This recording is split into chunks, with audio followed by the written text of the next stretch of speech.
Welcome. Thank you. Awesome. No, thank you. Thank you to the Leo family Voellers who hosted us this year. Dave, Dar, Diane, Devin, and families. You know, this is really hard work, and it's a lot that goes into this. And we know, that you guys have been constantly communicating with us and letting us know what's up and going through a pandemic and trying to plan and rebook things. And we just want to say thank you for all of the work that you've done. This is the 15th reunion, and we're currently planning for the 16th reunion.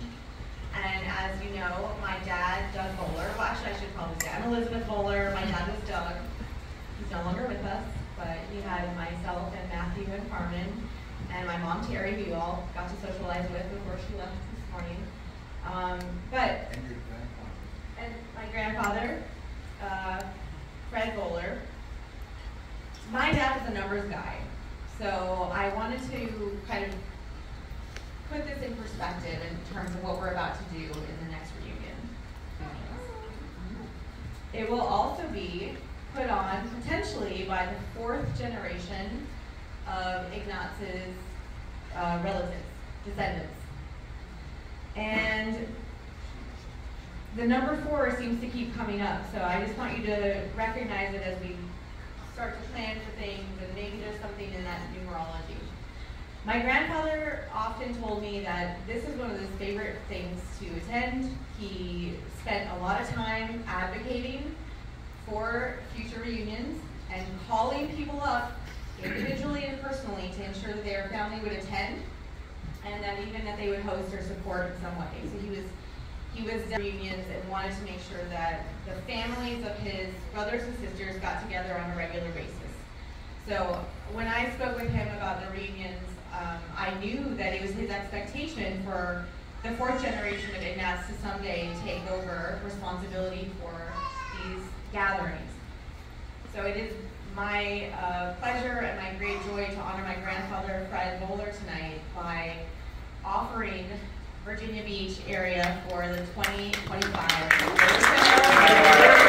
way that we need to continue to look at these reunions in the future is what works best for the families to continue to attend and make commitments to these trips. I think that something that has been talked about in terms of why families aren't here is because families have been doing their own thing, because families are so big. You know, each individual sibling of my grandfather's families are so huge. I mean, 90 to 100, 110 people.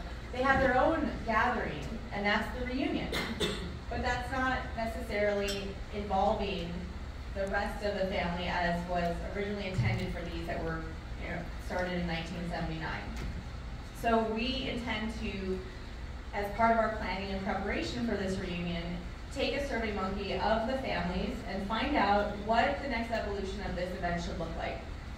Is it an event that just involves the original 17 members of the family and their families, or is it something that involves a couple of days dedicated just to those individual families? So for example, the Fred Voeller family who gather for 2 days and see each other and reconnect, and then there's a broader family event. So we're thinking through that, and we want your input and feedback. So we would first of all look to see how we could evolve it to encourage better participation. I want to talk to you a little bit about where we live now. I lived in DC for 16 years, and I no longer live in the DC area. I moved 2 hours south of there. I live in what's called the Hampton Roads, Virginia Beach, Tidewater Intermilitary Area. And there's a lot that that area offers. I thought I'd just walk you through a little bit of what you could expect if you were to plan a family vacation to this region. First of all, there's a beach. Virginia Beach is America's 4th favorite beach, and that's because it has one of the longest boardwalks. It's got white sand. It's got a beautiful, area that people from all over the world come to, especially 4th of July. It's a great place to come. There's lots of stuff to do. There's a boardwalk. They have putt-putt golf for kids. They have fairground rides, imagination station, the Virginia Living Museum, and of course NASA. There's a huge NASA community down in the Hampton Roads area. If you've ever seen Hidden Figures, that was filmed approximately 0.9 miles from my backyard.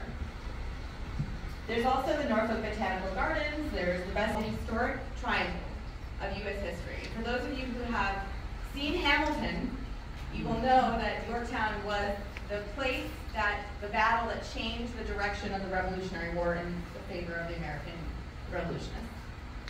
So you have the Jamestown settlement, which was before the Revolution, but people had to come over and explore and decide that this was a good place to make a home. You also have the Yorktown battlefield, which to this day still have sunken battleships from the French, because we couldn't win without the French.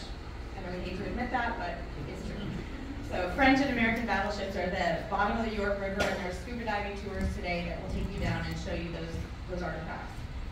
And then Colonial Williamsburg, which was one of the first recognized colonies by the British Empire, which is pretty cool. They still have like colonial tour guides that are dressed in the full garb from the 1600s, 1700s that will give you a tour of buildings that are still there from the early 1700s.